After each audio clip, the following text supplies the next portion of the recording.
How's everybody doing? My name is Alan Roberts. I'm back for my third one today. We will also be back live here in about 2 hours for Evening Rants. That's where Mark Loveliner and I talk about anything we want to. We are going to do a little bit funny ones today. We are going to be reading the comment section of some Instagram videos that we are sharing with each other today. For those of you that don't know, Mark and I pretty much talk all day long. We text all day long.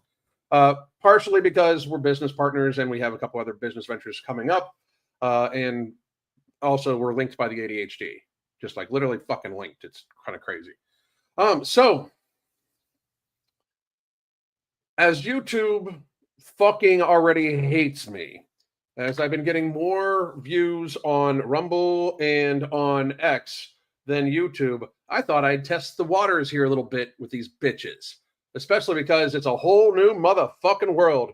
And everything I'm about to say here is literally based in science, fact, data, studies. Once again, I am using AI to debunk all sorts of fucking bullshit. All the shit that I've been talking about for the last 5 fucking years, I'm using it to, in fact, help me show everybody that this shit's stupid as fuck. Well, shit, 7 years, because I'm even talking about, I use it for fat people too. By the way, I just released an interesting article on my X account, which if you're not following me on X, you might as well just go do that shit right now. That's where I kind of just like spew my thoughts all day long, one. And two, very realistically, they're going to boot me off YouTube at some point in time. They are going to boot me right off YouTube. At some point in time, they are. They are not, it is not an if. It is a when. It is going to motherfucking happen. For instance, right now, I've got 14 people watching on YouTube. 14. If I were to be discussing some sort of drama bullshit about Tess Holiday or something, or some other person like that, there'd be 500 people on this motherfucker right now. They do not want you healthy. YouTube receives probably 75% of its fucking ad revenue from big pharma and big food. They do not want you healthy. I am their fucking enemy. Reality exists. But I did on my, I'll actually send you the link to this article. Because, hang on.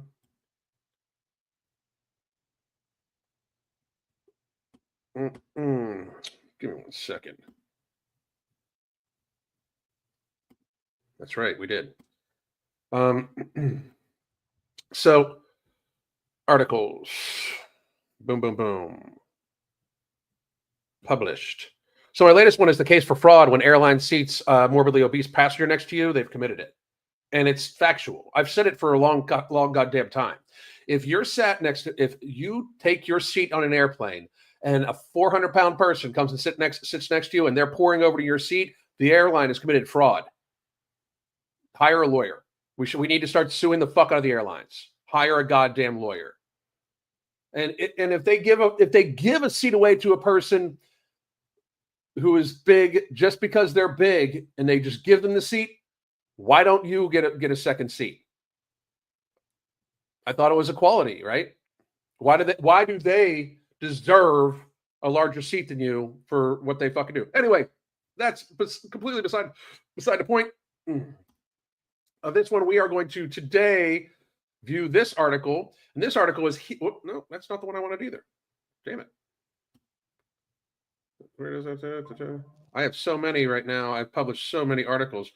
Here we go. This is natural immunity and targeted protection. Why natural immunity and targeted protection should have been the strategy for COVID-19. And that I have stood by the entire motherfucking time. As a little backstory for this, when I believe it was March 13th, we're coming up on 5 years when I initially got canceled off of YouTube. But on March 13th, my wife, son, and I were in Mexico. We were on a cruise. We were listening to my favorite band, Moccasin Creek. They had an awesome cruise. We had a great fucking time. And we had just recently, like a week and a half before, I had spoken at Men'sfluential, gave an hour speech in front of about 10,000 people on 3 bullet points just off the top of my fucking dome. And we noticed when we were in Atlanta for the Men'sfluential that people were starting to get a little weird about the fucking COVID thing. And I'm sorry, but I worked in healthcare for a long fucking time. I was a healthcare executive. I've helped write policy, literally helped write policy for outbreaks for entire counties in the United States. Meaning, like, I helped with the nutrition side of it, like what we would do for protocols, but also it's like what you do to minimize infection, stuff like that, right? So when they started talking about crazy shit, I was just like, what the fuck? Then on March 13th, and I still have the post from the Every Damn Day Fitness page, but I basically was told, like, I got back on the ship. Me and my wife and son had been in Cozumel, Mexico, and we had just got done with dinner, and the waitress was pouring tequila down our throats. It was awesome, right? Having a great time. And I get back onto the ship, and my phone, of course, goes off because, well, frankly, we work 7 days a week, 365 days a year, and have for like 8 years. So, I'm doing clients while we're on the cruise, and it's people being like, they're going to start curfews in places and shit. And I'm like, curfews, so the virus knows what fucking time it is? I mean, like, it's so stupid. But because, if you're out past 6 o'clock, of course, the virus gets savage. But so I posted like, hey, just to remind everybody, the government's not my mama, and fuck a curfew. I'm not 14 years old, I believe is what I said. And then I said, if you have, compromised people, make sure they stay isolated, wash your hands. If you're sick, stay the fuck home. And besides that, remember that rights that you give away need to be fought to get back.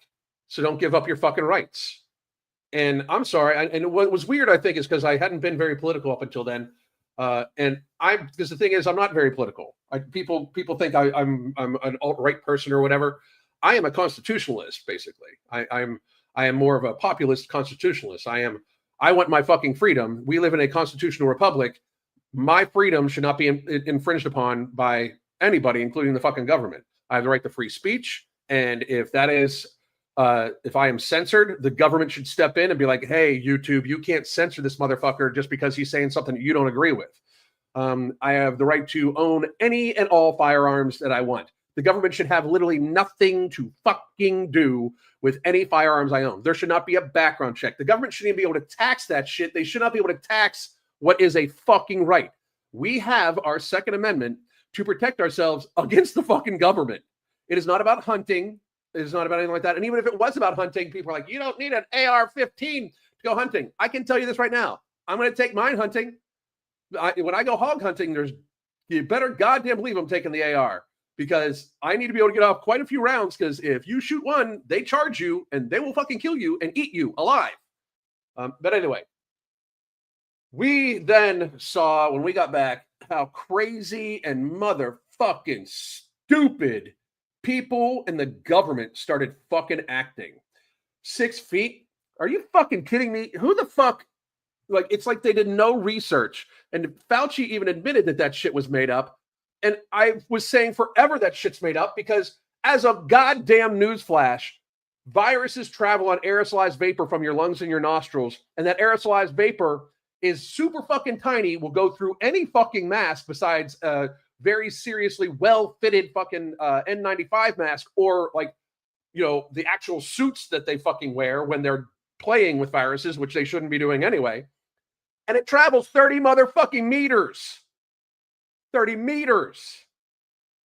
6 feet was dumb. The arrows in the fucking grocery store, like, you walk this way, as you pass by somebody, hold your breath. It's so fucking stupid. You're inside with everybody. And none of the air conditioning systems had any type of bacterial or viral protection on them. It was moronic. We should have just literally allowed what I said from the very beginning: the very elderly and the highly immunocompromised people, we should help them isolate. We could have even built literal industry around helping them isolate, by helping them with their daily needs, having directed food deliveries to them. Many motherfucking things could have been done to help elderly people and people that just wanted to isolate. If you wanted to fucking isolate, you should be able to isolate. You should be able to isolate right motherfucking now, for all I give a fuck. But at no point in time should any government entity told you couldn't travel, you couldn't go someplace, you had to wear a mask. That is not the government's they have no constitutional authority to tell you to fucking do any of that bullshit. None. Zero. And I have stood by that the entire time. And lo and behold, I was right about every motherfucking thing. And that's why I am the king of I told you so besides Alex Jones. Just saying. I mean, I know a lot of people don't like Alex Jones. Like, oh my God, you said Alex Jones. He's such a conspiracy theorist. Really? Which ones? Which ones haven't been at least partially true? I'm waiting, because I got called a conspiracy theorist for 4 fucking years for saying all true shit. You're just a conspiracy theorist. Masks don't work. No, masks don't work, motherfuckers. They don't work. They never did. As a matter of fact, I'll have an article coming up tomorrow how masks cause more harm than good. Scientifically backed, with scientific data and studies listed in it. But let's get to this one right now. This, my friends, is on my X. And by the way, we'll just view the article right here. And then you guys are watching me do this. Boom, boom. Please go follow me. And that way you can read the article all on your own, right here. Bang. Show it. There we go. All right. But let's get on with it. Why natural immunity and targeted protection should have been the strategy for COVID-19. And by the way, I asked Grok 3 what should have been the strategy for COVID-19, and it said natural immunity and targeted protection, just like I said. So my idea was basically as smart as AI, apparently, because for some reason, common sense needs AI now. Fucking ridiculous. The global response to the COVID-19 pandemic hinged on one-size-fits-all approach, lockdowns, masks, and mass vaccination, aimed at curbing the spread of SARS-CoV-2, which, by the way, less deadly than the seasonal flu to anybody under the age of fucking 70. However, an alternative strategy rooted in leveraging natural immunity and protecting only high-risk groups could have minimized social disruption, optimized resource allocation, and aligned more closely with the virus's epidemiological profile. This article explores the scientific and practical rationale for why the targeted approach would have prioritized over blanket interventions, or should have been prioritized over blanket interventions. The superiority of natural immunity. Remember when they were trying to pretend like, oh my God, the alt-right people are saying that this new thing they're coming up with, natural immunity, so stupid. It's a conspiracy theory. Natural immunity is a conspiracy theory. We can't just get diseases and then develop immunity to it. Like, how the fuck do you think we evolved, you dumbass motherfuckers? How the fuck do you think we got here? Do you think that colds and flus just became a reality not too long ago? You dumb fucking pieces of shit. So fucking moronic. Anyway, natural immunity acquired through infection and recovery has been demonstrated to provide robust and durable protection against SARS-CoV-2, often outperforming vaccine-induced immunity, which it doesn't actually cause immunity. But anyway, this is what AI came up with. A 2021 study in Science found that individuals previously infected with SARS-CoV-2 exhibited broad immune response, including a strong T cell and B cell memory, which persisted for at least 8 months. That's Dan et al. 2021. And by the way, you can go to this article and all of the studies are listed at the bottom. You can go read them all yourself because this isn't me. I'm not just saying trust the science. No, I'm saying read the fucking science, motherfuckers. That's what I'm goddamn saying. And by the way, when they're talking about T cell and B cell immunity, that basically means you oftentimes have T cell immunity because it's cellular memory. If you've ever even gotten a cold or anything related to this virus, you might possibly have some immunity. There was a good possibility that about 70 to 80% of the population already had some immunity built up, or at least partial immunity built up to COVID-19 because it was, it's a coronavirus and many people have gotten colds in their entire fucking life. But anyway, these responses targeted multiple viral proteins, unlike vaccines, which primarily elicit antibodies against the spike protein, a narrow targeter vulnerability to mutations. So this means that if it were to mutate, if it were to become a variant, you'd have full immunity to it, right? And then if you have full immunity to it with a natural immunity, then you basically don't have to worry about the variants either. But with the gene therapy that we call a vaccine, because they changed the fucking definition of it, look it up, they fucking did. The gene therapy was for just one specific protein, one specific spike protein. And the spike protein would change for different variants. And I will be releasing another article tomorrow that states and shows very clearly through science and long multiple studies showing that leaky vaccines, which is technically what the gene therapy is, because it does not actually stop transmission, it does not stop infection, it just reduces symptoms, it just reduces the severity of the disease. That's what it was designed to do. They literally designed what is called and referred to as a leaky vaccine. Leaky vaccines cause variants. People were trying to say, that's another thing they were trying to say. People were like, the unvaccinated, they're causing all these variants. No, dumb fucks. The unvaccinated are getting natural immunity and have T cell and B cell immunity to any variant that pops up. You bitches are making it evolutionarily beneficial to the virus to mutate to a fucking different variant to then be still passed on. You fucking morons. So fucking wild. And by the way, they've known all this. They knew all this. They knew all this when they started making this stupid fucking gene therapy.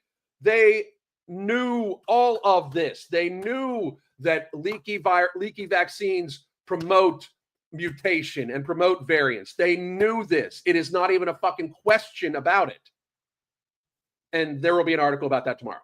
So, the emergence of variants like Delta and Omicron further highlighted natural immunity's advantage. A 2022 meta-analysis in The Lancet reviewed 65 studies and concluded that prior infection offered 85 to 90% protection against reinfection and severe disease, comparable to or exceeding 2 doses of the mRNA vaccine efficacy, even against heterologous variants. That's in Borkovitz 2022. In contrast, vaccine protection waned significantly within 6 months, dropping to as low as 20% against infection, necessitating boosters. Remember when they told you it was just going to be 2 and out? And this bald, crazy motherfucker said, "No, it's boosters for life. They want you to take this shit forever." Remember that? Does everybody remember that? When I was saying, like, hey, you're signing up for boosters for fucking life because it's a leaky vaccine.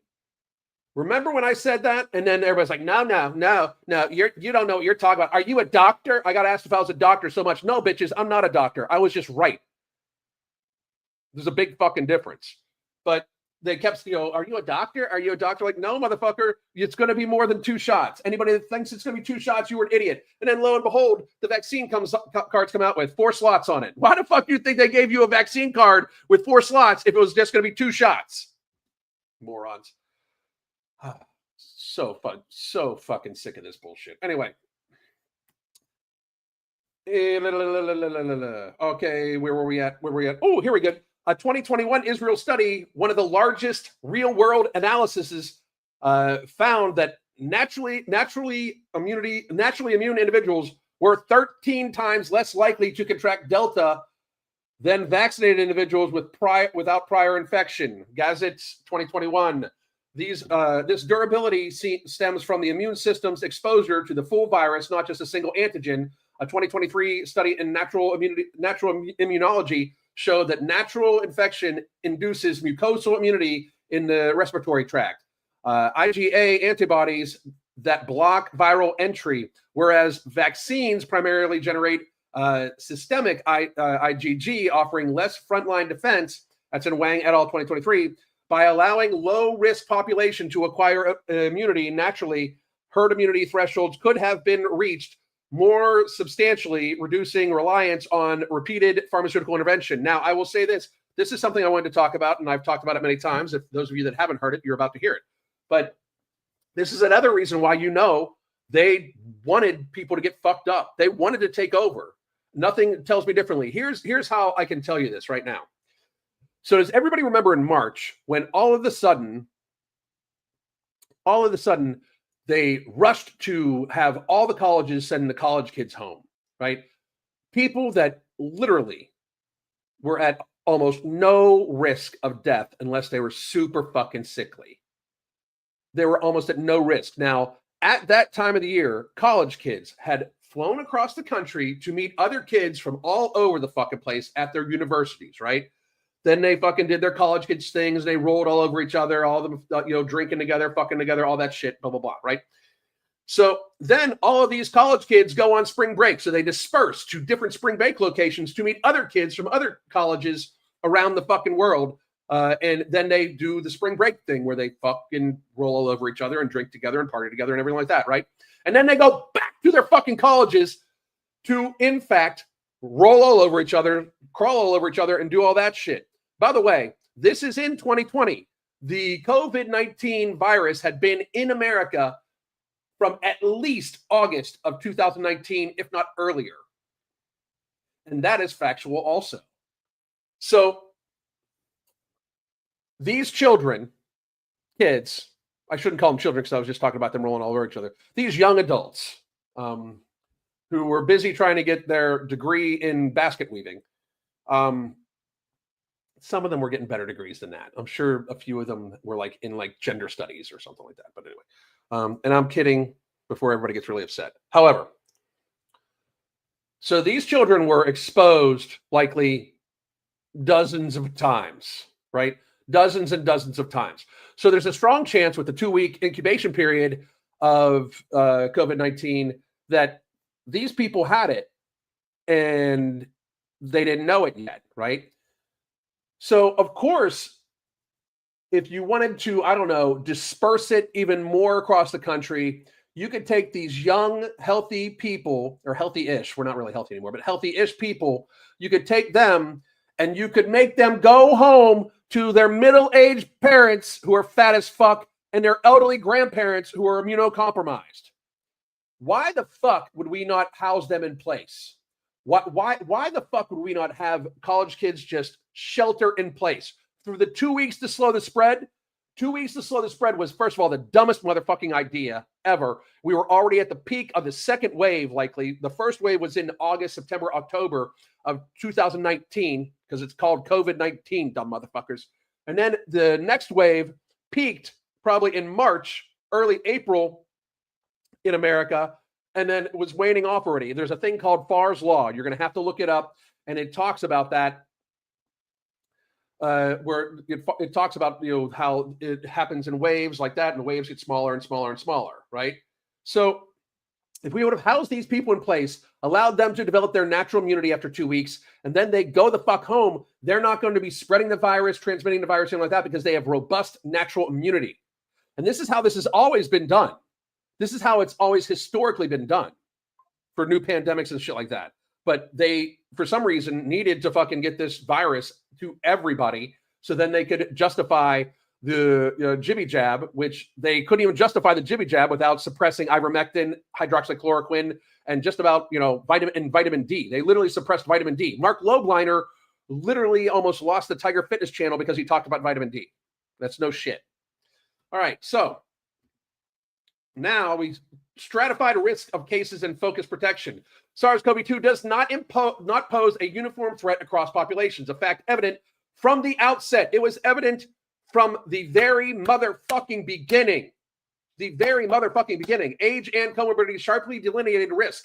A 2020 CDC analysis estimated that individuals over 65 accounted for 80% of the U.S. COVID-19 deaths, with risk escalating exponentially with age, CDC 2020. A 2021 study in the BMJ quantified this gradient, finding a 1,000-fold difference in infection fatality rate between those under 20 for a 0.001, less than the seasonal flu, by the way, and those over 80, 5 to 15%, which, by the way, that was still a high skewed number. Because, again, if you counted it as normal, it was basically, if you counted as normal, it was basically only 5% of the people. They just overcounted. However, we're just going to go with their numbers. And that's by Axford's and Ioannidis from 2021. Chronic conditions like obesity, diabetes, hypertension, and further amplified risk concentrated largely in older adults. So now we're taking a look at this, where the average age of death of COVID-19 is over the age of life expectancy. So you are more likely to live longer with COVID-19 than you were if you didn't get it. It is not it didn't even meet the qualifications of what would be called a pandemic back then. They had to change the fucking definition because we knew the very serious, highly defined, high-risk groups, and it was not a population-level threat. Because for children, there's almost no chance of death. None. Unless the child is very immunocompromised. Like very, very, very immunocompromised to the point where a bad case of the hiccups could fucking kill them. But anyway, the stratification underpinned the Great Barrington Declaration, the GBD, authored in October 2020 by epidemiologist Jay Budakari, which, by the way, you'll recognize him as the new head of the NIH. Fuck. Yeah. Martin Colford and Surnet Gupta. The GBD proposed focused protection, advocating for low-risk groups, children, young adults, and healthy middle-aged individuals resume normal life to build immunity, while resources shield the elderly and vulnerable. Colford et al. 2020. Critics dismiss this as unfeasible, but evidence suggests otherwise. A 2022 analysis in health policy modeled that targeted protection to nursing homes and high-risk households could have reduced mortality by 50% with fewer societal costs than lockdowns. That's from Chin 2020. Sweden's lighter touch approach offers a real-world case study avoiding strict lockdowns. Sweden prioritized protecting care homes, albeit not very well, and allowed a natural spread among younger cohorts. By 2022, its excess mortality rate was among Europe's lowest at 12%, above baseline, versus 20 to 30% in lockdown-heavy nations like Spain and Italy. That's from Our World Data 2022. A 2021 study in the Lancet Regional Health attributed this to a higher pre-existing immunity and less disruption to the healthcare system. So in other words, the opposite of what we did, basically. And also, I would just like to point out that when they talk about excess mortality rate, there was no excess mortality in 2020. We had zero excess mortality in 2020. In 2021, after they introduced Jibby Jab, it got to about 30%. Makes you wonder, right? It's weird how there was more COVID-19 deaths attributed to COVID-19 after the rollout of the Jibby Jab in 2021 than the entire year in 2020. Kind of crazy, right?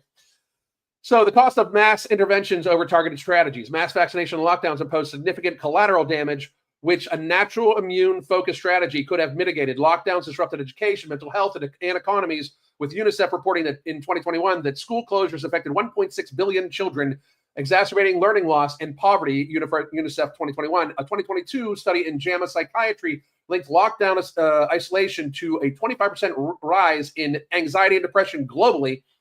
And the IMF estimated that $28 trillion globally GDP lost by 2025 due to pandemic measures, none of which was necessary.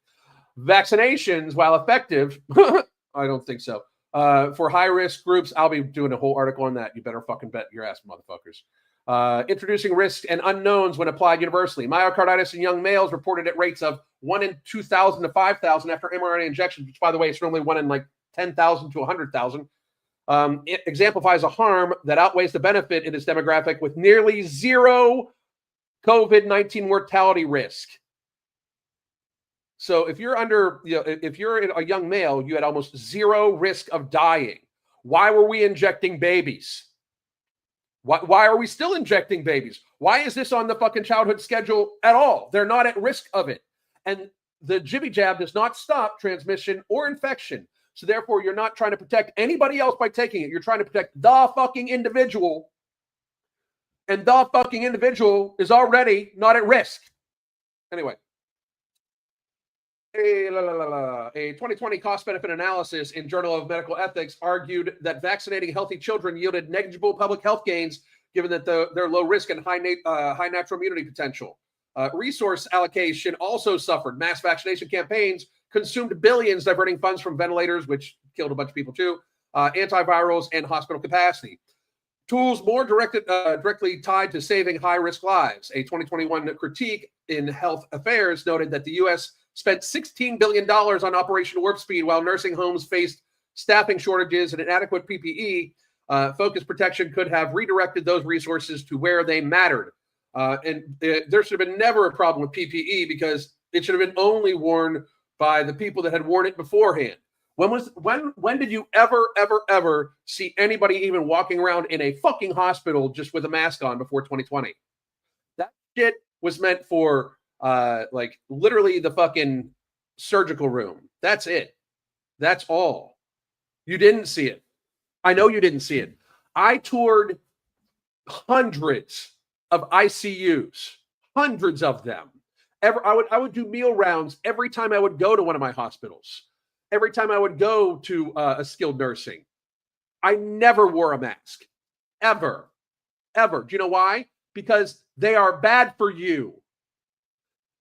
It's not even the matter that they cause more hypoxia because you're not getting enough oxygen. You're rebreathing some of your own fucking air. It's the fact that they are literally a petri dish, and it causes skin infection. It causes all sorts of bacteria to build up. You're inhaling your own junk. It's only a moron would think that they're healthier, not to mention that they're a security risk. A 2021 study in Natural Communications modeling that prioritized ventilation and testing in nursing homes could reduce transmission by 60%, negating the need for broad restrictions. Smith et al. 2021. Multi-general households, a cited challenge, could be addressed with temporary relocation support or community-based care, as proposed in the Great Barrington Declaration. South Korea's success with contact tracing and isolation of vulnerable groups, yielding a case fatality rate of 1.1 versus 2.3 globally, demonstrated the viability and precision of public health.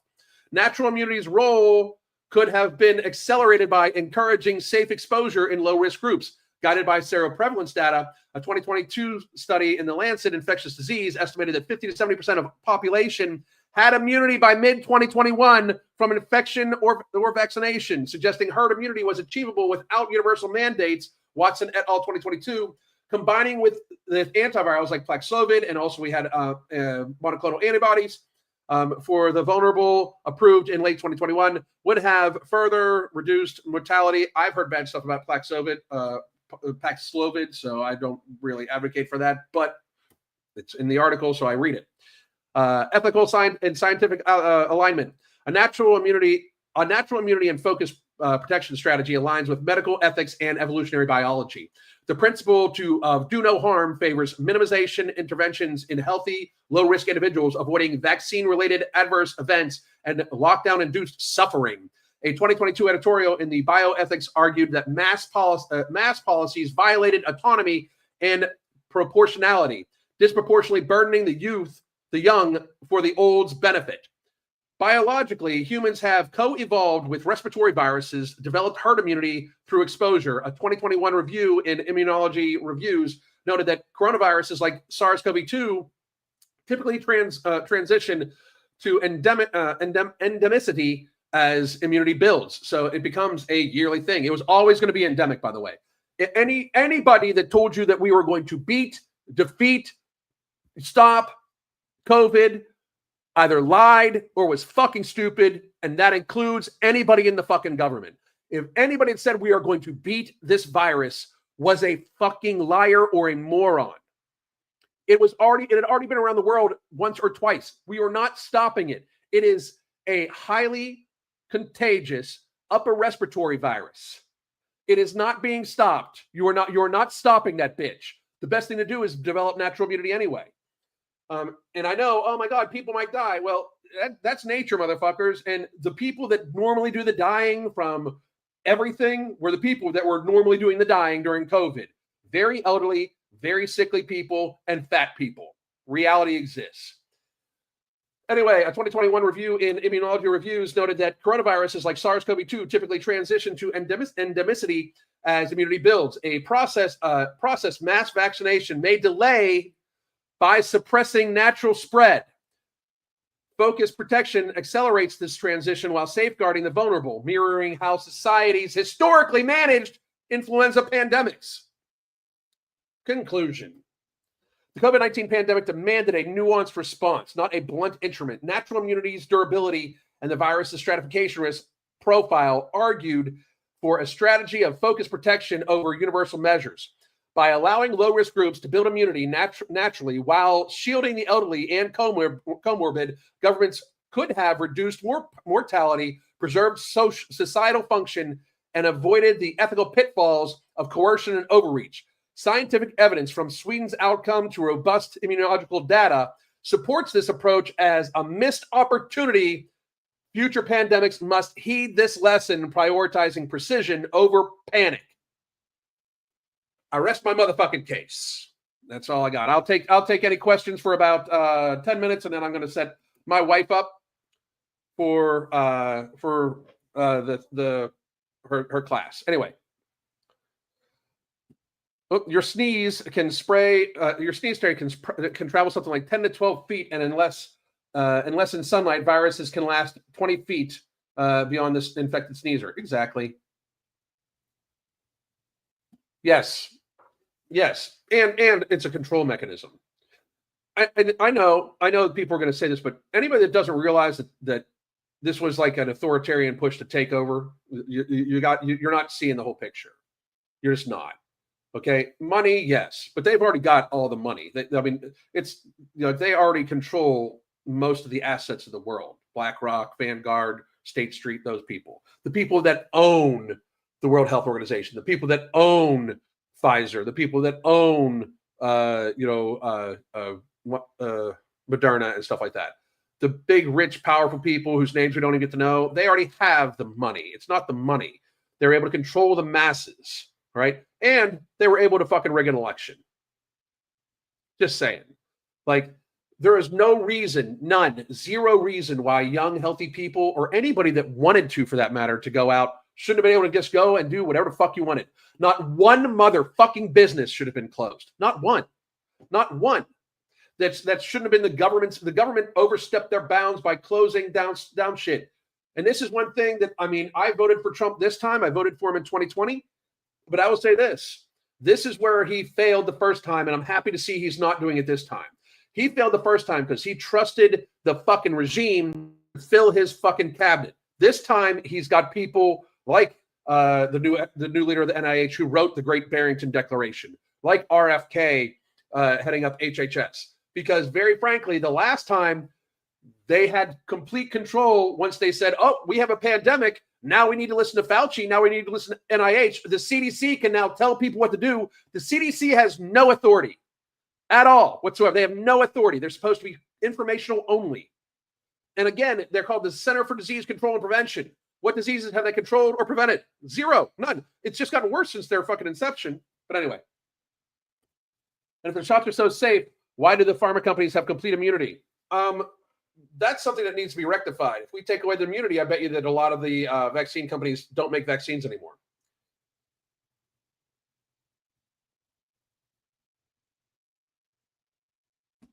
I agree. But even then, when people if you watch what researchers wear to work with viruses, it's a respirator. It's contained air. They don't let it get in because masks are just not going to stop it. Exactly. I explained it to the guy, and he responded, the government must know something about masks that the manufacturer doesn't. That's pretty fucked. That's a crazy level of stupidity right there. Crazy level. And apparently the CDC has the authority to let tenants not pay rent. They had the authority to do that. The CDC all of a sudden was in charge of the cruise industry. Did you guys know that? They all of a sudden decided when if they were allowed to go cruising or not. Like it's so crazy. And they decided who could. Well, if you're vaccinated, you can go on cruises. How the fuck do you think that's going to work? Right? Like that, and there was a cruise ship that basically stayed out where almost everybody got infected, and then none of those people got reinfected because they all developed natural immunity. So it's like we had the data, we had the case studies, we just didn't want to fucking listen to it. It's like everybody allowed. And I have a theory, right? My theory is that in America, people know they're fucking sick. We are fat, out of shape, weak, low testosterone men, fucking beer belly ass women, majority. So when they say, hey, people with immunocompromisations might be in trouble from this new cold, people freak the fuck out because they know that means them. We shut the world down not to protect elderly people. And I've said this a million times, and I mean this. I worked in healthcare with a focus on elderly people, hospitals, and nutrition, right? I ran many skilled nursings, assisted livings, long-term care facilities, Alzheimer's wards. I was involved in literally dozens and dozens and dozens of them. At one point in time, I was in charge of 55 fucking facilities up and down the eastern United States. Elderly people that have multiple immunocompromisations are already pretty fucking isolated. They're already pretty fucking isolated. And very frankly, they're on death's door. I'm not saying we should let them die. I'm saying we should try to isolate them as much as possible, but they're already pretty fucking isolated. And anybody that works in healthcare motherfucking knows it. Do you want to know who we fucking closed down for? Fat people. Because besides elderly people, besides age, obesity is the number one factor in your outcomes of upper respiratory viruses, not just COVID, of upper respiratory viruses. So we closed the country down for fat people. And do you know how I know this even makes it even more sure in my mind that our public health officials are full of fucking shit? Find me any spoken statement, written statement, video of Fauci or anybody that worked in the CDC or anybody that worked in the NIH or anybody that worked in the FDA, any of these motherfuckers that were telling you needed to wear a mask, you needed to lock down, you needed to fucking close your business, you needed to take a fucking injection. Find me any one of these motherfuckers that said we needed to unfatten the fucking country, that said that we needed to get people in shape, that we needed to have people stop eating like shit and people to lose the fucking fat, because that would have protected people. But instead, these bitches closed businesses, kept the fucking liquor stores and fast food open as essential. And like gyms weren't essential, but fast food and liquor stores were. Shut the fuck up. So fucking ridiculous. It was all bullshit. All bullshit. And here's one. Funeral director said that at their large gatherings that their revenues skyrocketed in 2021, not 2020. Exactly.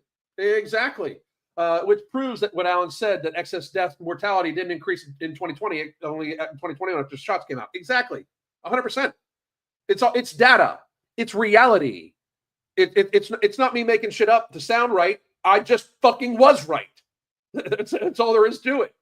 Like, I was right. The doctors were wrong. I was more right than Fauci. Reality. That's just reality. I know many people don't like hearing that. Shit, there's a whole bunch of people that I used to fucking hang out with. A whole bunch of people that all of a sudden were like, oh my God, you're so wrong about this. How can you be so right about obesity and so wrong about this? Bitches, I was right about that shit too. You were just wrong. You're too stupid to realize you were too stupid to fucking realize I was right. That's the shit. Anybody that wanted to take a break from me, anybody that fucking, and by the way, I extricated all these motherfucking people from my life. If I was too much for you then because I was speaking about what's right and you didn't want to fucking have that put on you, I'm glad your bitch ass is gone. And that's all I got to say about the matter. I literally got to fucking get going right now. I'm going to set up my wife's class. I hope you all join it. My name is Alan Roberts. I'll be back at 1 p.m. tomorrow again, Eastern time, even on YouTube, even though they're not fucking telling anybody I'm going live anymore. And I hope all of you have a great goddamn day. Hope to talk to you soon. Goddamn.